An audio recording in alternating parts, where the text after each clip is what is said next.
Welcome back to investor. ഇനി ഞാൻ സംസാരിക്കാൻ പോകുന്നത് മാർക്കറ്റ് ടൈമിങ്ങിനെ കുറിച്ചാണ്. മാർക്കറ്റ് ടൈമിംഗ് എന്ന് പറഞ്ഞാൽ ഒരു അസറ്റ് ക്ലാസിൻ്റെ എസ്പെഷ്യലി സ്റ്റോക്സിൻ്റെ ഒരു ഫ്യൂച്ചർ പ്രൈസ് മൂവ്മെൻറ്റ് നമ്മൾ പ്രൊഡിക്റ്റ് ചെയ്തുകൊണ്ട് എടുക്കുന്ന ഇൻവെസ്റ്റ്മെൻറ്റ് ഡിസിഷൻസിനെയാണ്. അതായത് മാർക്കറ്റ് താഴാൻ പോവുകയാണെന്ന് പ്രൊഡിക്റ്റ് ചെയ്തുകൊണ്ട് സ്റ്റോക്സ് എക്സിറ്റ് ചെയ്യുക, അല്ലെങ്കിൽ മാർക്കറ്റ് കയറാൻ പോവുകയാണെന്ന് അസ്യൂം ചെയ്തുകൊണ്ട് സ്റ്റോക്സ് മേടിക്കുക. സോ ഇതിനെയാണ് മാർക്കറ്റ് ടൈമിംഗ് എന്ന് പറയുന്നത്.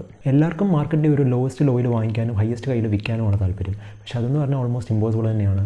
അതുപോലെ തന്നെ ഇപ്പം ഒരു ബുൾ റണ്ണിൻ്റെ ആണെങ്കിൽ ബിഗിനിങ് ഫേസിൽ എൻട്രി ചെയ്യാനും അതുപോലെ പീക്കിൽ എക്സിറ്റ് ചെയ്തിട്ട് അടുത്ത ബുൾ റണ്ണിൻ്റെ ബിഗിനിങ് ഫേസിൽ റീ എൻട്രി ചെയ്യാനായിരിക്കും എല്ലാവരും ശ്രമിക്കുന്നത്. പക്ഷേ അതെന്ന് പറയുന്നത് വളരെ അത്ര നല്ല എക്സ്പെർട്ടൈസ് ഉണ്ടെങ്കിൽ മാത്രമേ അതിൽ ഒരു പരിധി വരെയെങ്കിലും അതിൽ വിജയിക്കാൻ സാധിക്കത്തുള്ളൂ. ഞാൻ കഴിഞ്ഞ കുറച്ച് വർഷങ്ങളായിട്ട് മാർക്കറ്റ് ടൈമിംഗ് അറ്റംപ്റ്റ് ചെയ്തുകൊണ്ടിരുന്നതെന്ന് പറഞ്ഞാൽ എൻ്റെ ഒരു യൂലി പ്ലാൻ യൂസ് ചെയ്തിട്ടാണ്. ഞാനത് 2015 മാർക്കറ്റിൻ്റെ ഒരു പീക്കിലാണ് ഞാനത് വാങ്ങിക്കുന്നത്. HDFC ലൈഫിൻ്റെ ഒരു ക്ലിക്ക് ടു ഇൻവെസ്റ്റ് എന്ന് പറഞ്ഞൊരു പ്ലാനായിരുന്നത്. സോ ഞാൻ എൻ്റർ ചെയ്ത ടൈം മാർക്കറ്റിൻ്റെ ഹൈ ആയിരുന്നുകൊണ്ട് ഞാൻ ഇക്വിറ്റിയിലല്ല ഇൻവെസ്റ്റ് ചെയ്തത്, ഞാൻ ഡയറക്റ്റ് ബോണ്ടിലാണ് ഞാൻ ആദ്യം പ്ലേസ് ചെയ്തത് എൻ്റെ ഫണ്ട്. സോ അത് കഴിഞ്ഞ് മാർക്കറ്റ് നിങ്ങൾക്കറിയാം 2015 ഒരു ക്രാഷ് വന്നു. സോ അതിൻ്റെ ഒരു 7500 ലെവൽസിലും കണ്ടാന്ന് തോന്നുന്നു ഞാനതിന് ഇക്വിറ്റി ഫണ്ടിലോട്ട് ഞാനത് സ്വിച്ച് ചെയ്യുന്നത്. അതിനുശേഷം ഞാൻ കുറേ തവണ മാർക്കറ്റിൻ്റെ ഒരു മൂവ്മെൻറ്റ് ഞാൻ ആൻറ്റിസിപ്പേറ്റ് ചെയ്തുകൊണ്ട് ഞാൻ ബോണ്ടിലും ഇക്വിറ്റിയിലായിട്ട് മൾട്ടിപ്പിൾ ടൈംസ് ഞാൻ സ്വിച്ച് ചെയ്തിട്ടുണ്ട്. എൻ്റെ ലാസ്റ്റ് 3 സ്വിച്ചിങ് എന്ന് പറഞ്ഞാൽ ഇങ്ങനെയാണ് നടന്നത്. അതായത് ഡിസംബർ 2017 മാർക്കറ്റ് ഒരു പുതിയ ഹൈയിലെത്തിയപ്പോഴത്തേക്ക് 10,200 ലെവൽസിലെത്തിയപ്പോഴത്തേക്ക് ഞാൻ ഫുള്ളി ബോണ്ടിലോട്ട് ഞാൻ കൺവേർട്ട് ചെയ്തു.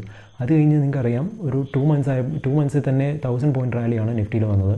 സോ ആ ഒരു റാലി എനിക്ക് മിസ്സായി 11,100 ലെവൽസ് വരെ എത്തിയപ്പം. അത് കഴിഞ്ഞ് 2018 ഇപ്പോൾ ഒരു കറക്ഷൻ വന്നിരുന്നു. അപ്പം നിഫ്റ്റി 10,200 ലെവൽസിലോട്ട് പോയപ്പോഴത്തേക്ക് ഞാൻ വീണ്ടും ഇക്വിറ്റിയിലോട്ട് സ്വിച്ച് ചെയ്തു.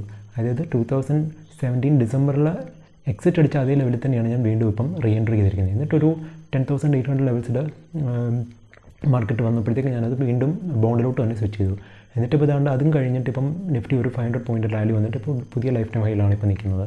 പക്ഷേ എൻ്റെ ഒരു ഇൻവെസ്റ്റ്മെൻറ്റ് വാല്യൂ എന്ന് പറഞ്ഞാൽ ആ യൂലിപ്പിൻ്റെ ഇന്നത്തെ വാല്യൂ എന്ന് പറയുന്നത് ഏകദേശം 2.2 lakhs ആണ്. അതുപോലെ തന്നെ ഇപ്പം ഞാനിപ്പോൾ അതിലൊരു കാര്യം ചെക്ക് ചെയ്തതെന്ന് പറഞ്ഞാൽ ഞാൻ ഒറിജിനലി ഇൻവെസ്റ്റ് ചെയ്ത ഡേറ്റിൽ ബോണ്ടിന് പകരം ഞാൻ ഡയറക്റ്റ് ഇക്വിറ്റി ഫണ്ടിലാണ് ഇൻവെസ്റ്റ് ചെയ്തിരുന്നെങ്കിൽ ഇന്നത്തെ അതിൻ്റെ വാല്യൂ എത്രയാണെന്ന് നോക്കി. സോ അത് ഞാൻ കണ്ടത് ഒരു 2.11 lakhs ആണ്. അതായത് ഇത്രയും ഞാൻ കഷ്ടപ്പെട്ട് മാർക്കറ്റിനെ ടൈം ചെയ്യാൻ നോക്കിയിട്ടും എനിക്ക് 10,000 രൂപയുടെ ഒരു മാർജിൻ മാത്രമേ അതിൻ്റെ അത് വന്നിട്ടുള്ളൂ. അതെന്ന് പറഞ്ഞാൽ ഒരു വലിയ റിട്ടേണേ അല്ല, ഒരു പെർസെൻറ്റേജ് ആയിട്ട് നോക്കുകയാണെങ്കിൽ. സോ എനിക്ക് പറയാനുള്ളതെന്ന് പറഞ്ഞാൽ നിങ്ങളുടെ ടൈം ഹൊറൈസൺ ലോങ് ടേം ആണെങ്കിൽ മാർക്കറ്റിനെ ടൈം ചെയ്യാൻ നോക്കാതിരിക്കുക. അതായത് ഇപ്പം എൻ്റെ കേസിൽ തന്നെയാണ് ഞാൻ ഇൻവെസ്റ്റ് ചെയ്തൊരു യൂലി പ്ലാനാണ്. അപ്പോൾ അതിൻ്റെ ടൈം ഹൊറൈസൺ എന്ന് പറഞ്ഞാൽ 5 year ലോക്കാണ്. സോ ഞാൻ വെറുതെ അങ്ങോട്ടും ഇങ്ങോട്ടും സ്വിച്ച് ചെയ്തിട്ട് അത്രയും എഫേർട്ട് എടുക്കേണ്ട കാര്യമില്ലായിരുന്നു. അത് അതുപോലെ തന്നെ ഇൻടാക്റ്റായിട്ട് കീപ്പ് ചെയ്തിരുന്നെങ്കിലും വലിയ വ്യത്യാസം വരുന്നില്ല, കാരണം ടൈം ഹൊറൈസൺ ലോങ് ആയതുകൊണ്ട് തന്നെ. സ്റ്റോക്ക് മാർക്കറ്റ് ടൈമിങ്ങിനെ കുറിച്ച് നിങ്ങൾക്ക് കൂടുതൽ അറിയണമെന്നുണ്ടെങ്കിൽ ഞാൻ ഡിസ്ക്രിപ്ഷനിൽ എൻ്റെ ഒരു ബ്ലോഗ് പോസ്റ്റിൻ്റെ ലിങ്ക് ഞാൻ മെൻഷൻ ചെയ്തിട്ടുണ്ട്. സോ അതിൽ ഞാനൊരു കേസ് സ്റ്റഡി പോലെയാണ് ഞാൻ അതിൽ പ്രസൻറ്റ് ചെയ്തിരിക്കുന്നത്. അതായത് 2 ഇൻവെസ്റ്റേഴ്സിൻ്റെ ഒരു കമ്പാരിസൺ. അതിൽ ഒരാൾ മന്ത്ലി ഹൈസിൽ ഇൻവെസ്റ്റ് ചെയ്തതും മറ്റേ ആൾ മന്ത്ലി ലോസിൽ ഇൻവെസ്റ്റ് ചെയ്തിട്ടും അതിൻ്റെ ഒരു ലോങ് ടേം റിസൾട്ട് എന്താണെന്നുള്ളത്.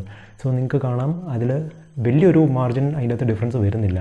അതായത് ഒരാൾ പെർഫെക്റ്റായിട്ട് മാർക്കറ്റിനെ ടൈം ചെയ്തെന്ന് പറഞ്ഞാലും ലോങ് ടേമിൽ അതിൻ്റെ എഫക്റ്റ് എന്ന് പറഞ്ഞാൽ വലിയ വ്യത്യാസം വരുന്നില്ല. ഈ വീഡിയോ ഇൻഫോർമേറ്റീവായിട്ട് നിങ്ങൾക്ക് തോന്നിയിട്ടുണ്ടെങ്കിൽ എൻ്റെ ചാനൽ സബ്സ്ക്രൈബ് ചെയ്യുക.